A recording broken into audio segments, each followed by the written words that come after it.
அப்போ ஒரு நீல நிற பழம் இருக்கிற மரத்தை அது பார்த்தது. உடனே அந்த மரத்துல போய் உக்காந்தது. அட, நீல கலர் ஆப்பிள நான் இது வரைக்கும் பார்த்ததே இல்ல. இத முதல்ல சாப்பிட்டுதான் பார்க்கணும் அப்படி சொல்லி அவ அந்த நீல நிற ஆப்பிள சாப்பிட்டா. பா, அது எந்த அளவுக்கு டேஸ்டா இருந்துச்சுன்னா அந்த மொத்த பழத்தையுமே அது சாப்பிட்டுச்சு. ஆனா சாப்பிடுற அவசரத்துல அது கவனிக்கல. அதோட நாக்கு, கொக்கு எல்லாமே நீல நிறத்துக்கு மாறிடுச்சு. நல்லா இருக்கு. இனி இந்த காட்டுல வேற என்னெல்லாம் இருக்குன்னு போய் பார்க்கணும் அப்படி சொல்லி அவ முன்னாடி போனா. அப்போ ஒரு பெரிய கழுகு அவளை பார்த்து சொல்லுச்சு. அரே வா, நீல கொக்கு இருக்கிற பறவை. இதோட கறி ரொம்ப டேஸ்டியா இருக்கும். இந்த பக்கம் மோட்டு குரங்கு ரிங்கி பறவை பக்கத்துல வந்துச்சு. அது பார்க்க ரொம்ப பதட்டமா இருந்துச்சு. என் பொண்ணு எப்ப பார்த்தாலும் என்கிட்ட சொல்லாமையே தான் வீட்டை விட்டு வெளியில போயிடுறா.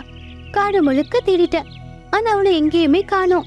அட ரிங்கி பறவை, உங்க மீனும் ரகசியமான அந்த காட்டுக்கு போயிருக்காங்க.